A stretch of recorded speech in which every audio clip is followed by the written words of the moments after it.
did this topic come up again? This was something that you picked. Yes, I was, so I guess to rewind, our last coffee gathering, for those in the call that might not have participated, was about designing collection plans, and that's a topic that we at RAAMP found by looking at the AAMG listserv, because we feel like there are so many wonderful ideas and projects that, and questions too, that folks are having in academic museums. And so that is how our last month's topic came to be. And so if you would like to access that, that is on our RAAMP website. But I saw a message about Michael's campus plan that he created, and I was absolutely fascinated because from my time working in an academic museum, I spent a lot of time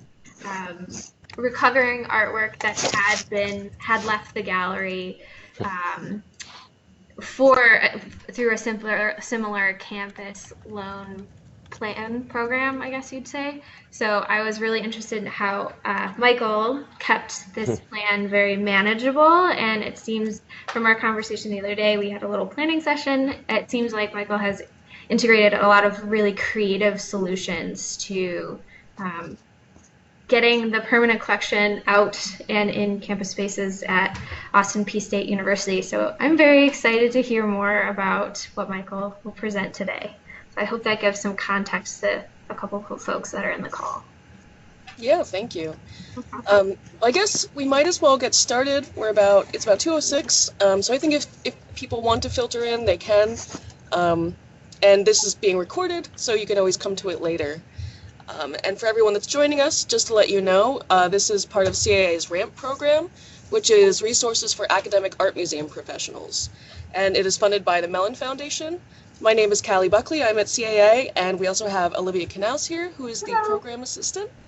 And I will let her introduce our speaker today, who's going to give a bit of a presentation. And then you can also ask questions in the sidebar. If you look to the lower left, we have a little IM icon, and if you click on that, you can ask questions by just typing them in. We do ask that you keep your microphones off unless you want to ask a question out loud, just because it might be a little bit disruptive. So without further ado, here is Olivia. Sure. So from Clarksville, Tennessee, we have Michael Dickins on the video call with us. He is the director and curator of the new gallery at Austin Peay University, to get that correct. But beyond that, I learned the other day he wears many, many, many, many other hats, which he will tell you about shortly.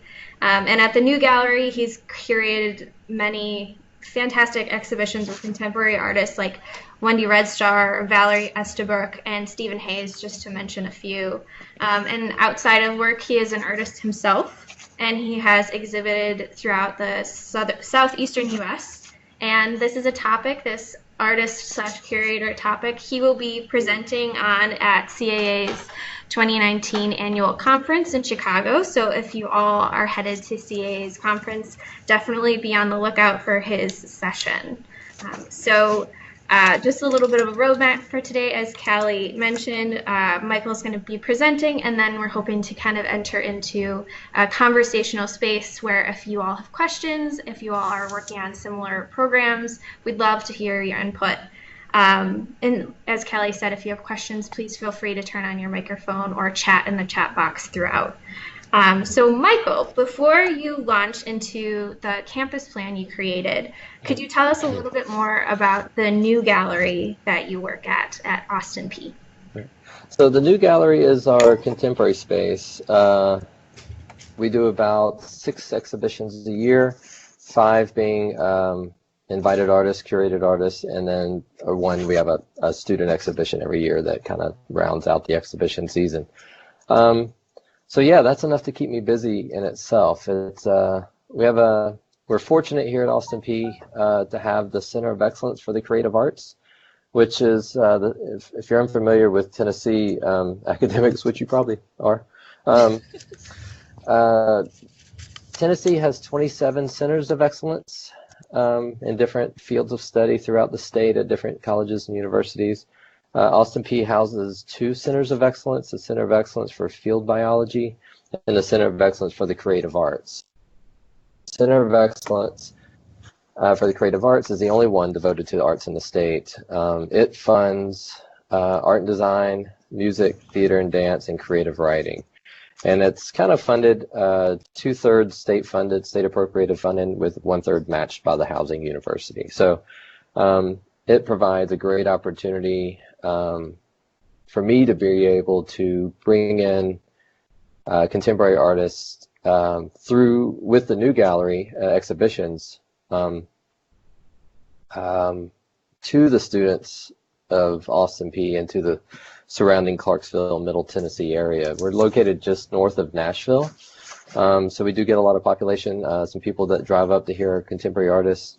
It's a way for us to, instead of having our students go to Atlanta, New York, Chicago, LA, or any other places, not just the big cities, to see some great art, we bring them directly to here. And another portion of my job is I'm also the chair of the Visiting Artist Speaker Series.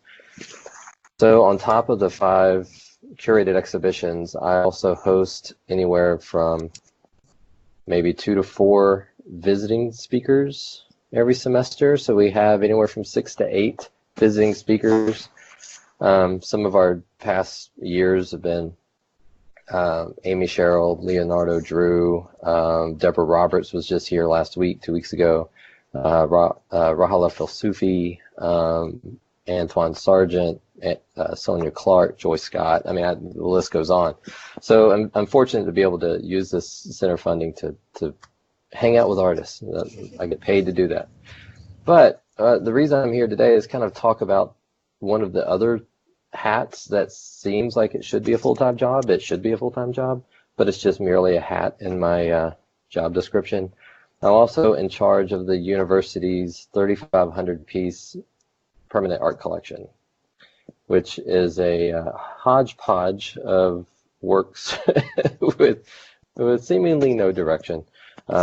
Historically, we are a university with around 11,000 students, regional university, liberal arts university. And so our collection, I was joking with Olivia the other day, it's like, I think our old accession policy, if it wasn't good art, it was at least big. So we have a lot of big bad art in our collection, and so we have to find out what to do with it. We have some gems, I'm not going to lie. We do have some nice pieces in our collection, but that is on top of the curation of the new gallery and the visiting speakers. This is when none of that is happening. I'm focused on the university collections, which, like I said before, is an entire job within itself. I have 3 student gallery assistants that work with me in the new gallery, installing, deinstalling. When the shows or exhibitions are up, their focus then shifts to the university collection. Some background on our collection too is when I got here, this is my 6th academic year. The previous gallery director had purchased Past Perfect software is what we use, and was in the process of getting all of our paper documents into a database. I quickly found out that the database was all in disarray. A lot of our the students he had working were just work study students. And so some of the descriptions in the database were like picture. And so it's hard to find a picture, right, and be specific. So we realized real quick that I had to completely gut and restructure the database and pretty much start from scratch. And so it's been a multi-year project, and we're still working on it. But I've kind of found some solutions that work for our university, and I guess we'll start going through it, right? So what I really want to do is spend like maybe 15-20 minutes and just kind of cruise through this this presentation, but I really want to have like just an open and frank but casual discussion, but open and frank, like don't be afraid to ask questions. I'm an open book. If you want to talk shop and talk dirt and get real answers, then yeah, let's do that. That's what we're here for. Yeah. So my gallery is bigger than your gallery. Why do I say that? Well, here is where my little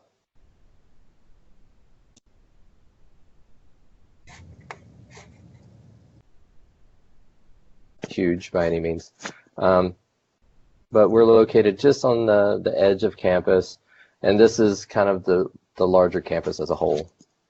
So this is 168 acres. It's actually more now because we've purchased some buildings on the outskirts of campus, so it's no longer 168. It's, I don't know, whatever that acreage is. Anyway, it's pretty big, right? So my storage, the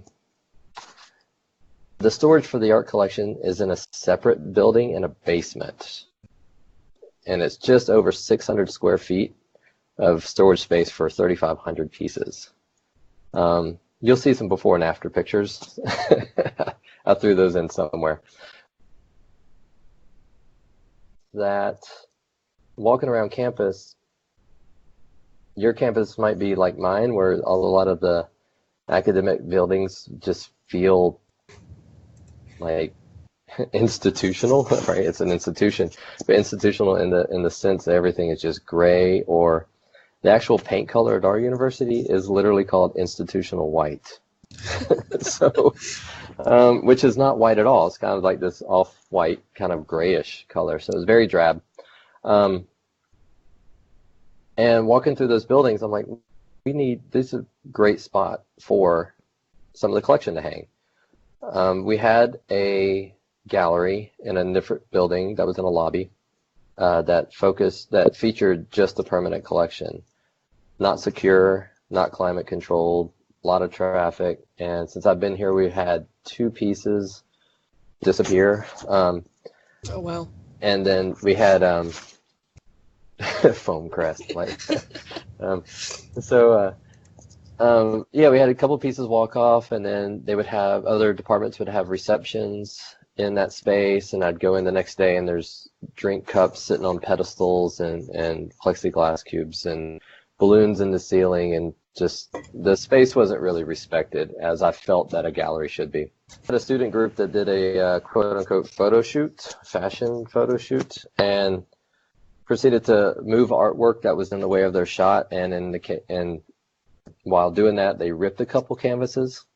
Oh, dear. So, yeah, I went to my dean and was like, we're done with the space. I can't in good conscience, like, maintain this. Mm-hmm. So there's no security cameras, no climate control. It was terrible. So I moved everything out, but then started looking at the campus as a whole because I didn't have the storage space. So this next slide is like some of the buildings I focused on. High traffic areas, our University Center. Browning in the bottom middle is our administration. I figured that was the best place to start, for a couple of reasons. One, we get a lot of community traffic through that building, but in a, I wouldn't say sinister way, but but I will. In a sinister way, I wanted the upper admin to ask me why, like, oh, when did this art come up, and why is it here and not in this other gallery? And I'm like, well, let me explain how this, what this is about. So it gave me a great opportunity to really put the collection in front of them, into the senior administration. So I did theirs first. Everything had to be labeled, properly labeled. We did start a guide by sale audio tour, which I'll talk about in a little bit, which would bring traffic to their building and also show that the permanent collection is for an educational purpose, not just for decoration or appeasing donors, which is, it seems to be the history of our collection is really just donor appeasement. So anyway, I'm just going to kind of show you some pictures, some photos of some of our collection. The first several is going to be our brand new art and design building. We had tons of wall space, so I figured that's the best place to start putting the collection. And so we started outside the classrooms, down the hallways, in the office corridors. It's just kind of loaded with art. And our art and design building has around 250 pieces from the collection within this building. Like I said, we had some gems. Let me see the upper left. You can see that there's a Romare Bearden that I found in a closet. That was always a fun discovery. So we have William Edmondson sculptures. We have 3 of those in the upper right. There's just one of those there. So you can kind of see all throughout the building. And even the upper right, I created one of the office kind of coves that we have. Pods is what we call them. We have a really nice photo collection. So I chose that pod as the focus on some of the pieces in our photo collection, like Bill Brandt and Ansel Adams and Ruth Bernard and tons more.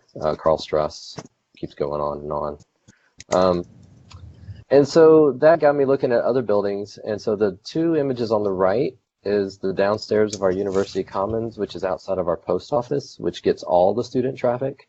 And they had these big blank walls. As you can see, the lighting is not the best, which we put the work in the light, which makes for some odd spacing, but you know, it's better than sitting in the dark, I guess. But it actually made this drab institutional white wall. It just put some of the collection out there. And the bottom 2 images are another building directly on cinder block, which is always a chore to hang on cinder block, but not anymore. I found some hangers that just nail right into cinder block and hold great. So, admin building. This is the Browning building where the president's office is. So I just started finding all these spaces in their building and just told them I'm going to hang the work here. And they didn't really seem to have a problem with it. And when they renovated the building a couple of years ago, of course, we had to remove the work. And people had a lot of comments of like, why are you taking the art away from the building? I'm like, well, you're renovating it. And so we got to protect the artwork. But they were more upset that the artwork was leaving. So once it's up, people like start to build these bonds with this particular artwork. More of the admin building on the 3rd floor. Image in the bottom middle, it looked really nice and clean until I went to photograph it the other day. I realized the office is a mess. It doesn't do the work justice, but it fits there. So, and this was a project I started thinking about. I have one of my gallery assistants. We have a curatorial scholarship where the student would work with the permanent collection. That's their only job.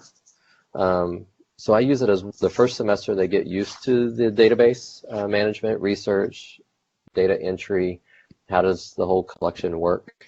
And then the second semester they find a spot on campus to curate an exhibition from the permanent collection. And this is actually our HR department. And there's 2 entrances. So the students have to write the student has to write a curatorial statement. And so we did 2 of them. Depends on which entrance you come in. You get hit with the curatorial statement first. And of course it's human resources, so she chose figurative work. Kind of made sense. So yeah, this is just some of the work that she hung, and she was responsible for hanging it, working with HR, which walls we could use, which walls we couldn't. And so now when people come into our HR, which is like every single employee, they're surrounded by artwork from the collection. This is our next project. I have a student working on this now. This is our library.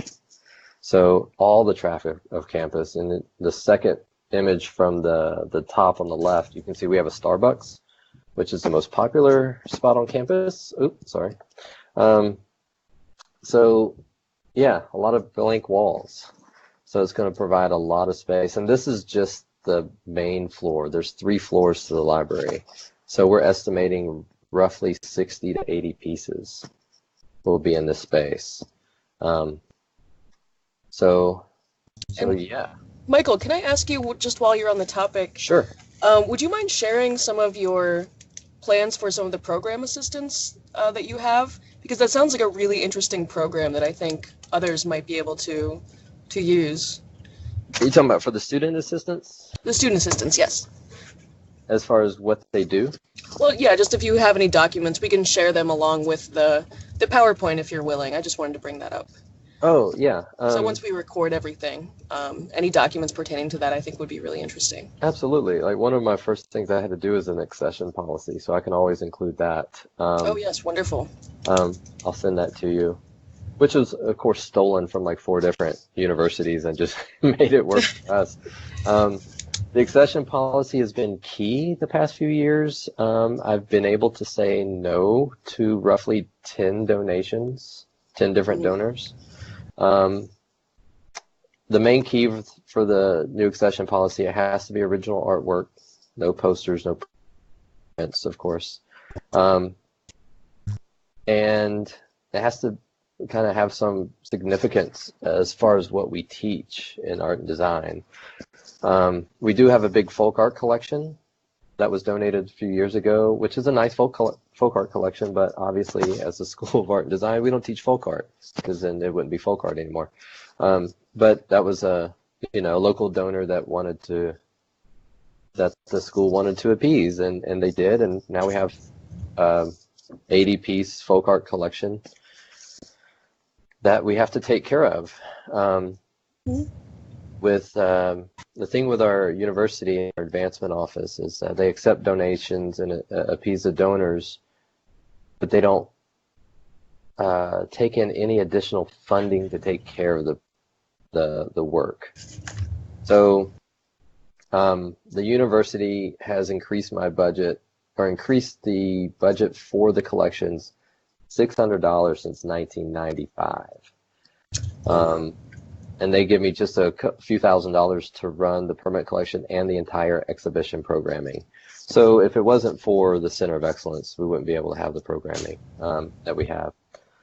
But so the university is not willing to invest in the upkeep of the collection historically and currently. Is just to really appease donors.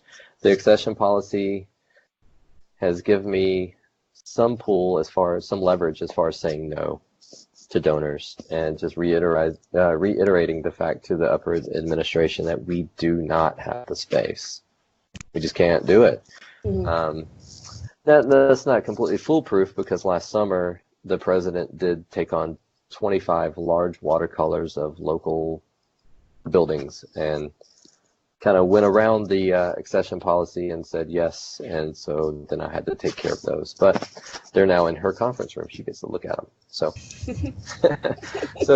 but that's important for the accession policy, is to kind of educate at your advancement office that we don't mind. We love taking artwork, especially work that's well done and that can benefit the education of the students. But they have to understand that there's a cost to the collection. There's resources that are involved, there's student workers that are involved, there's time, there's energy and so we have one donor that has finally recognized that, and she is putting forth, she's given work in the past, and now she's giving money to upkeep it. Upkeep her donations, but it helps. So there's a question on the side. Oh, the insurance. Oh, yeah. We're under a big university umbrella policy. What that means, I don't know. If the work gets damaged or stolen, we had 2 pieces stolen since I've been here. I've made police reports, and nothing has happened. It's kind of a crappy deal.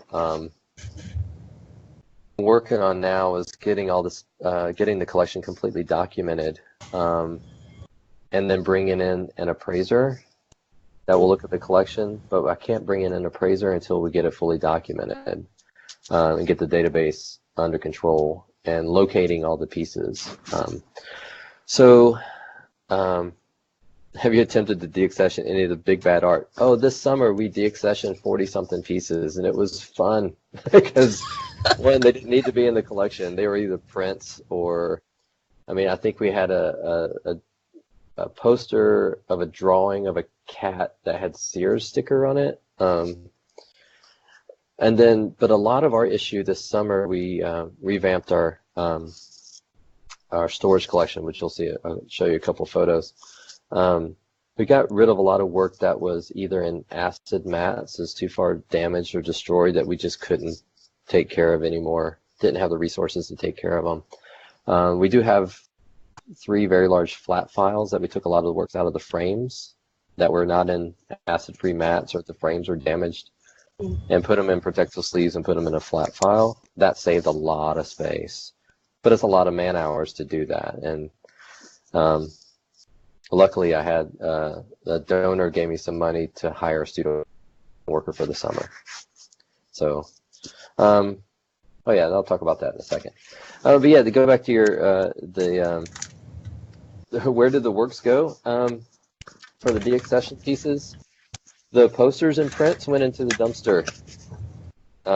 They are not, I mean, the frame was more valuable than they're like offset litho posters.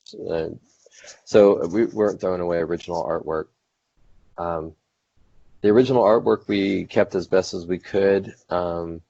We deaccessioned a good bit of them that were still in good shape to our facility surplus, and they informed the people at the university that they had some artwork that could go in their offices. Part of my collection policy, or part of this whole program, work does not go into offices. It only goes into public spaces. It's a public university. Public collection needs to be accessible to the public. When I first got here, there were stories of artwork that was in offices, and the person retired and took the artwork. A lot of crazy stories like that. Stuff, pieces that were in the database that were gone. I have no idea where they are. Pieces that we found that were never put in the database. So that's been the struggle, is to get a hold of the collection database. We're in pretty good shape now, I feel, but 2 months ago we've had 2 new pieces show up that were in an office for 15 years. They had no clue that was there. So no work goes into office space, but the deaccession pieces that were still in good shape went to surplus, and other people could go, the campus community could go and pick those out and put them in the office for free. Yeah, so a free pile, actually. So that's what we did with our other pieces. Most of them, for the things, the mats or the frames were damaged to the point of disrepair, we took the artwork out and then put them in a protective sleeves and a flat file until we can get the funding for framing.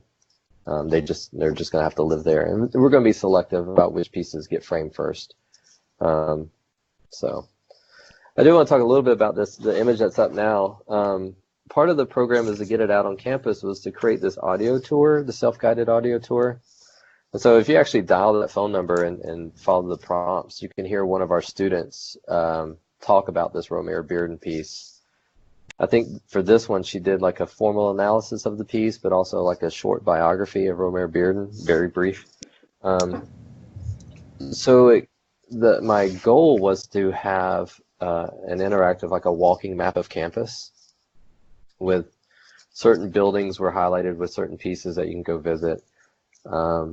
That's been a slow going project, as we had a new building. So one summer, that's all we did was move in.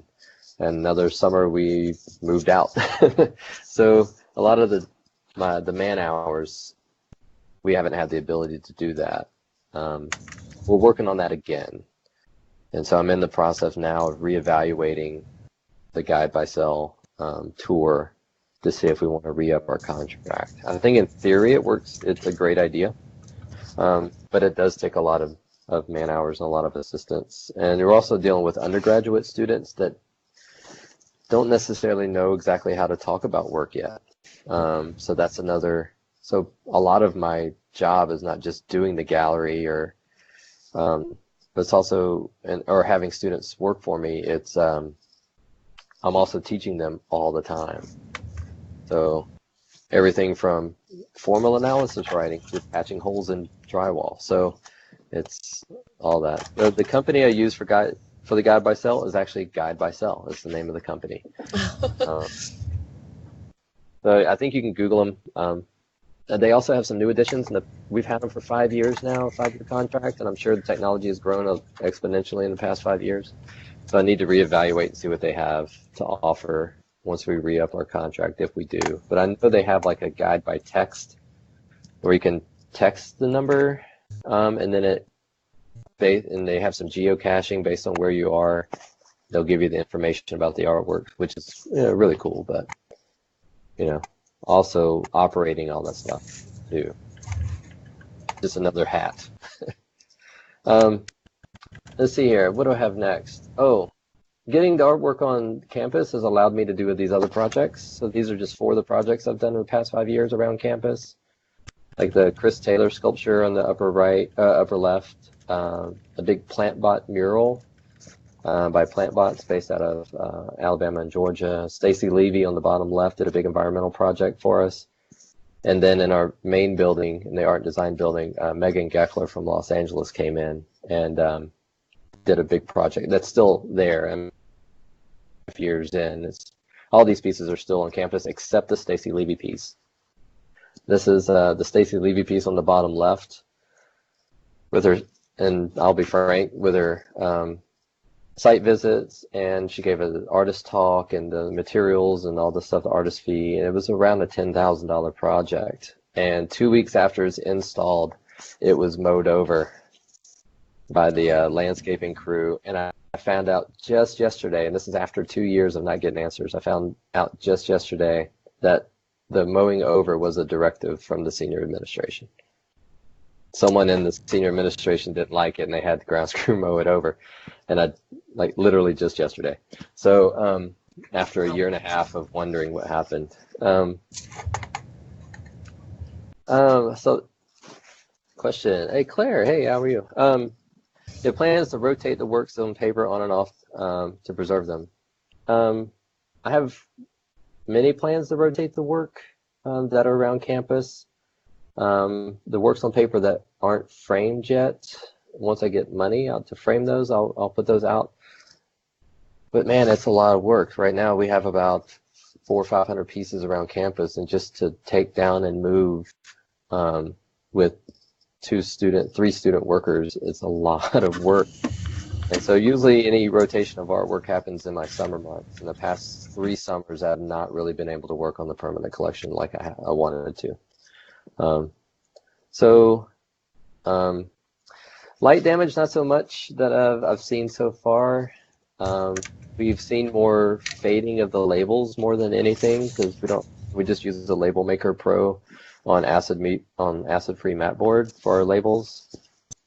The mat board's fine, the labels are not acid-free, and so the expense of the acid-free labels for our machines, it's easier just to change out the labels when they fade. But our new building is all UV windows. I don't put any work in direct light, obviously, but it does have the disadvantage, and I think it's in one of the next slides. Oh, there's my old storage.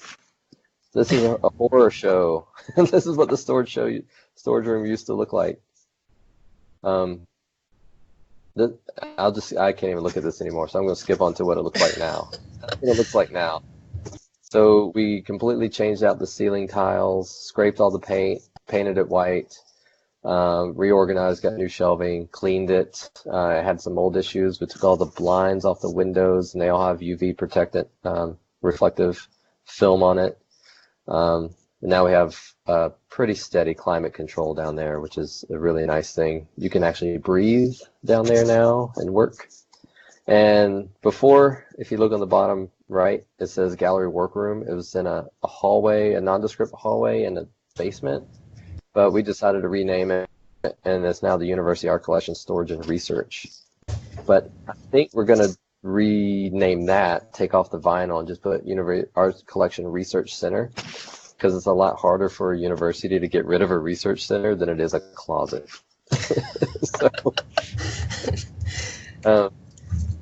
Good solution. Yeah.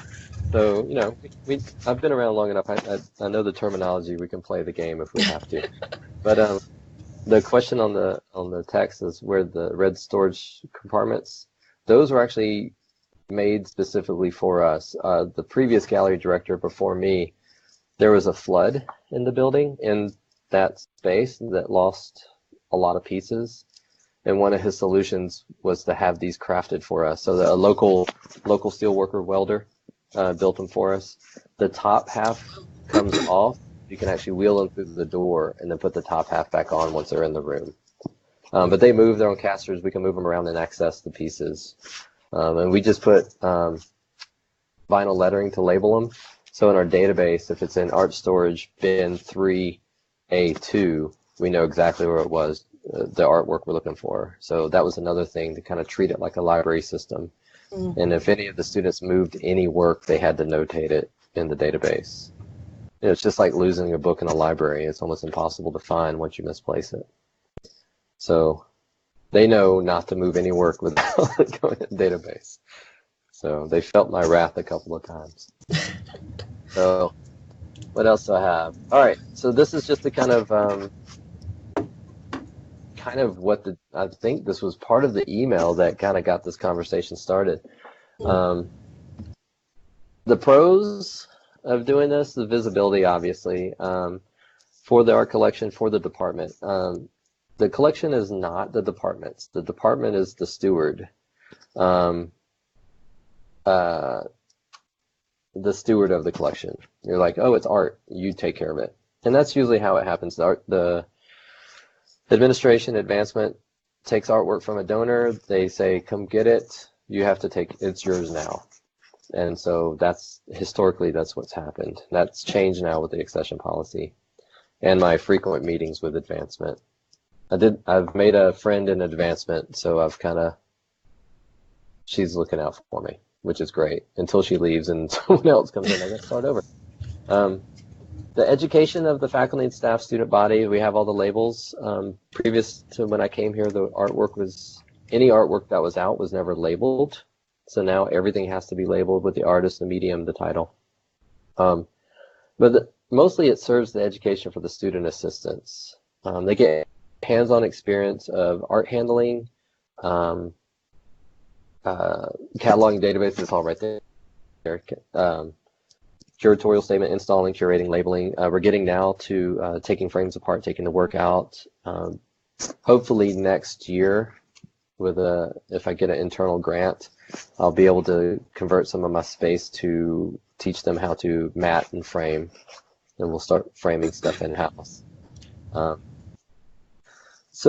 it also makes the art part of their environment and campus experience. So we have 11,000 students of the liberal arts campus, liberal arts university, and to make their college experience surrounded by art, so when they leave, my goal is this is the way I teach with my intro to art students. I know I'm not teaching art majors, but I am teaching voters and perhaps buyers of artwork. So community members that will value the arts. That's kind of my overall goal. It's because when they leave the campus and they go to work or some office or whatever, and they're not surrounded by art, maybe they make the initiative for their company to start purchasing work. I don't know. But that's kind of the idea. Make it part of the campus experience. And also, the main part, too, is I don't have the storage space, so the work's got to go somewhere. And why not out on campus to serve all these other issues? Of course, the cons we've mentioned before, security and safety.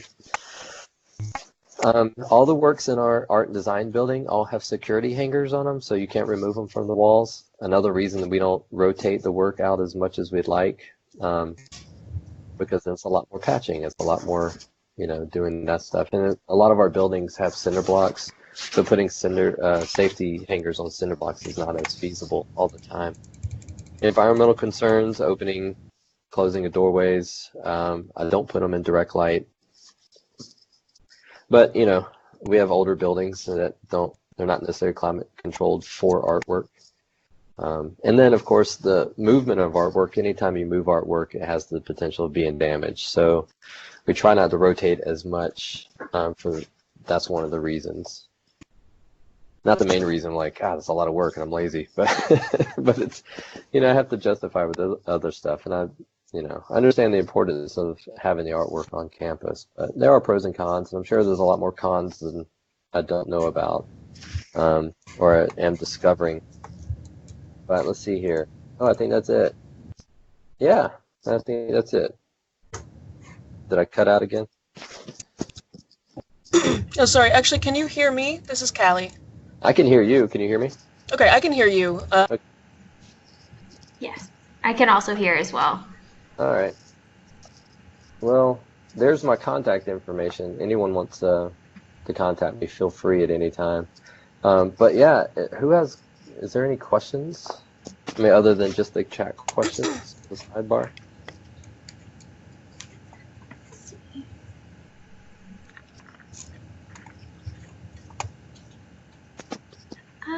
I think you answered most of them on the left side. Mara, when she was asking about deaccessioning the big bad art, she did say that she has an insurance policy which protects exhibiting artists in our official gallery space, but she's worried about work leaving the gallery because the college deductible is $200,000. Yeah, so, that's a lot. Yeah.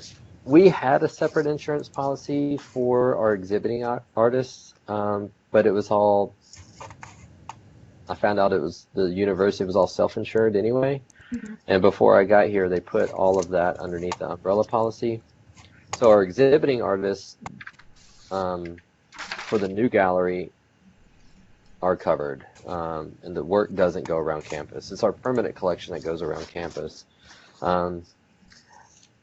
The better works in our permanent collection, most of the really nicer, but like the Romare Bearden, we have a Goya etching, the William Edmondsons, they're in our art and design building and are a lot more secure. And we can keep tabs on them like on a daily basis. Some of the other works that are in other buildings, if they get damaged, I haven't, my experience with the stolen work is that the school doesn't care. I hate to say that, but they're just like, well, and I've used some of my gallery funds, the permanent collection funds, to fix work and to repair work, and I've used that, but the school has no interest in increasing those funds by any means. Like I said, they've increased it $600 in 25 years. So, and part of this is getting the collection out there to show them the importance. And once we get the database, we're almost finished at getting it to a spot where we can bring in an appraiser. And if appraiser says, yes, y'all have something here, you need to protect it, then that's the next steps that we're going to take. But as far as right now, any insurance falls under an umbrella policy. I haven't had the misfortune of testing that policy yet, other than them saying, well, oops, I did find out, though, that this is probably not just my university, but anytime there's bad PR, the university usually moves. And so we did have a donor post something on Facebook wondering where the collection was, or parts of the collection, and someone mentioned that, not me, someone mentioned on Facebook that it was in a moldy basement, and that didn't sit well. That didn't sit well, and so which ended up getting that particular donor, our the senior of seniorist of administration, just popped up with about 10 grand to pay for 6 pedestals that feature 12 of art. And I'm like, if I had 10 grand, I could do a lot more with that, but it was bad PR is what seems to move sometimes. And I know this is not the only university that it works in. Mm-hmm. But if you have a good story, like we were cleaning out some work and we found 2 pieces that were damaged frames or were taken out of the frames, and 3 pieces. 2 of them were Alphonse Legros etchings from the late 1900s. And one was a Philippe Halsman photograph of Winston Churchill that once we removed it, it was signed and noted by Philippe Halsman. So we had these 3 pieces. So I thought that was a good opportunity to contact our PR department and say, look, I have a story for you. Right on the heels of the moldy basement comment on PR. So they were, and that story actually it was featured in the alumni magazine that goes out once a quarter. So where the students were using the collection as research, and they contacted the British Museum, and we just took it to the next level and really showed the importance. And that piqued some interest as far as the collection goes, so that's helped. Yeah, I would love to see that story as well and be able to share it with everyone. Yeah, I can send you the link. Yeah, that would be great. Oh, I was looking at this, the gallery-specific insurance plan. Mm-hmm. Yeah, like I said, we had that before I got here. I have been assured that anything in the gallery would be covered by that plan, by the umbrella insurance policy.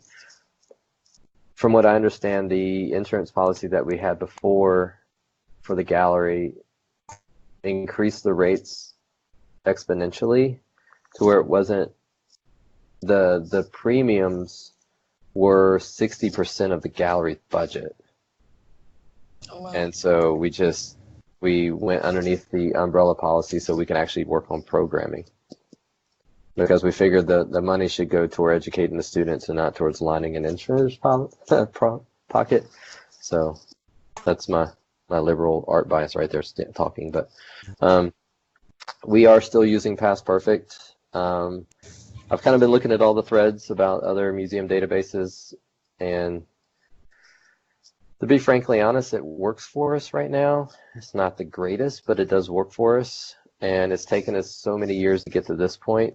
I'm almost out of energy to start over, to be frankly honest with you. So we're going to make this work as long as we can. It's been well for us. It does what it needs to do. And is it a problem trying to figure out the climate in all these different spaces? It seems like you wouldn't have complete control over that.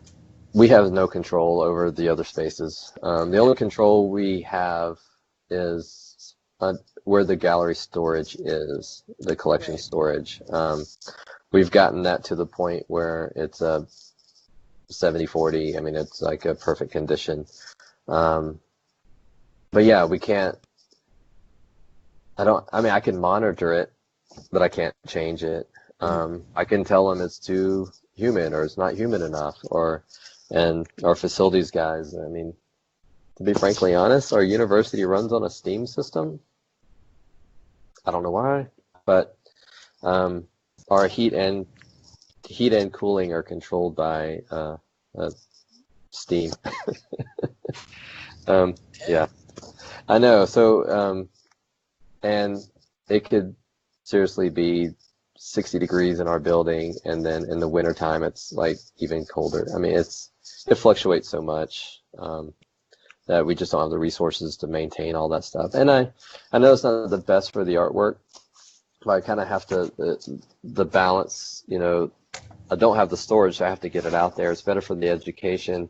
But like I said, the pieces that are the better pieces in the collection, the more valuable pieces are in our brand new art and design building, which is a lot more climate controlled than the others. Mm-hmm. So I don't, you know, I'm not putting a Romare beard in some other hallway that gets a lot of open door traffic. So the artwork about getting back in offices. I gave my gallery assistants, they made buttons that said art auditor, and they went building to building, door to door, and knocked on people's doors and said, "Is that ours?" And they kind of got into it a little bit. They were the art police, and we found a lot of pieces that way. But a lot of the pieces that were in the offices, the person in the office had no idea. It was like, oh, the art was here. I don't know if it's part of the collection or not. But the only good thing that we had going for us was that 15 years ago, our older gallery director retired after 30 years, and she kept impeccable notes. So if she had a loan agreement where they'd actually fill out forms, and she would tape them to the back of the artwork that people could rent the artwork for their offices. And so some of those pieces have been in those offices for 15, 20 years. But there's like a 10-year gap of non-records that we've had to do things. So we've kind of gotten lucky with her record keeping, but anything that was made in this 10-year window that was loaned out is almost hard, it's hard to find. I also found some paperwork that if you donated so much money to the university, you could actually pick some artwork from the collection to keep in your house. I found that paperwork that was wow. 20, 30 years ago. So we have records of those pieces, but I have no pieces to match the records. So yeah, and at this point, I'm 30 years later, to have someone from the university knock on someone's door, it's like, is that ours? So we just kind of mark them as deaccessioned at this point, or missing, not deaccessioned, but missing until they pop up. Because like I said, I had 2 pieces pop up a month ago that someone's like, hey, we found these in our closet and they might be yours. And sure enough, they were marked as missing in the database. So Never boring in university museums. no. So I really buttons are the way to go. Buttons make the students feel official. Yeah. Mhm. Such a creative solution, I think. But I really like Mara's last question, kind of getting at what relationships you have built or are collaborating with, because that was something I was kind of thinking about as you're presenting what kind of allies you've built up doing all the work you do, because you are a team of one at the University Art Gallery. So yeah, could you talk to us a little bit about that? I'm unfortunate. I gotta say unfortunate. I have a really outgoing and collaborative personality. I love working with other people. But I'm also passionate about the collection and say, look, this is what we could do for each other. You need this, I need this, we have it, and we can work together. Building relationships with our advancement office. I wouldn't say I became friendly, not necessarily friends, but friendly with our president, and she knows what I'm doing, and she let me do her office, and she's like, I don't even want to see the work, just do it. I trust you. So that's always a good sign, because that doesn't always happen. Everyone has a comment on all the artwork in the hallways. Mm-hmm. Somebody's got something to say. But we have a great relationship with our science department. We actually have a couple collaborations that we've done so far, but a couple more collaborations that we have coming up next year that our dean of STEM, College of STEM, is actually pitching in some funding for some exhibiting artists. We're going to working with science and art and combine those two. So that's a great relationship. Relationship with grounds crew facilities. That's a great one. That anytime we need to do any public art or anywhere on the grounds, they're usually for it. Grounds crew, they cut grass and they plant trees and they trim hedges all day. When they get to do something different, they love it. So, and I did find out yesterday about the directive about the Stacey Levy piece that they were under the impression, the grounds crew was under the impression that I had been talked to, and I haven't. But none of them wanted to approach me because they felt so bad because they were also involved in this project. So, and they were heartbroken to get the call that they had to mow it. And I did find out the first guy that they were told to mow it, he refused. Oh, wow. So, which is cool, right? I mean, yeah. It's just such a strange situation to sort of fall into. It is. But relationship building is key. I think the main one that has benefited me is the advancement office. I actually outfitted there. I was like, look, let me bring some of the collection to your office, and we'll, do what we need to do. And this is the accession policy, and let's sit down and let's talk. We're not allowed to talk to donors. Only the advancement office at our university is allowed to talk to donors. And the one or two times I've kind of weaseled my way into those meetings, we actually got money to fund some things, because we're the ones selling it, right? We're the ones that are passionate about it and know all the details and can tell the donors how we're going to use their money. So I've built that trust, and if I'm able to bring in money, advancement will love you all day. So any other questions? I don't think so. We are going on almost an hour. But if anyone has any questions, we're still here. It was just very exciting to hear about how you were able to adapt in all these different spaces and with so many things in mind, including, you know, student learning, but also just the sort of community atmosphere and all sorts of different types of engagement. I think that's really important, and it's great that you have these different spaces where you can engage with people in a completely different way, rather than having them in, you know, a very specific gallery that might, say, intimidate undergraduate students who don't have any background in art, who have never been in a gallery or a museum.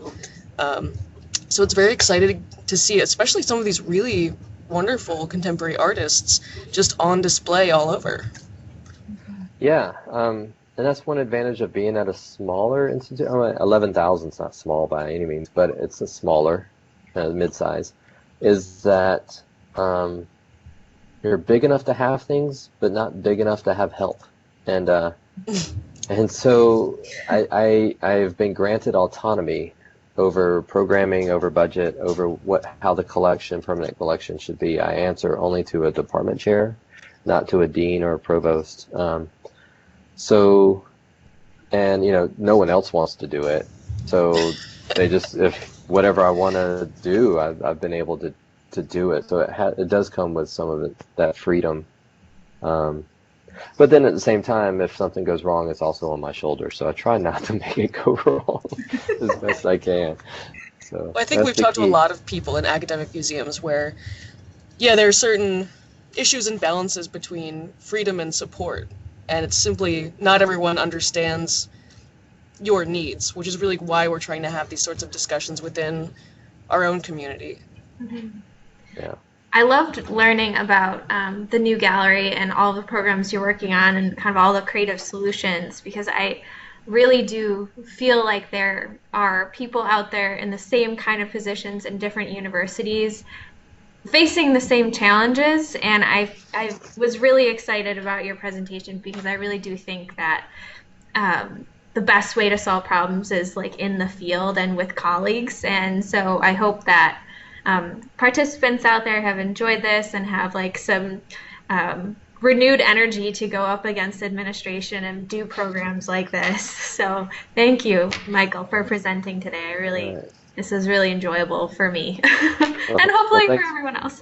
Yeah, well, thanks for inviting me. This is fun to kind of revisit and actually look at this thing from an outside perspective, to kind of sit back and look at it. So I appreciate that.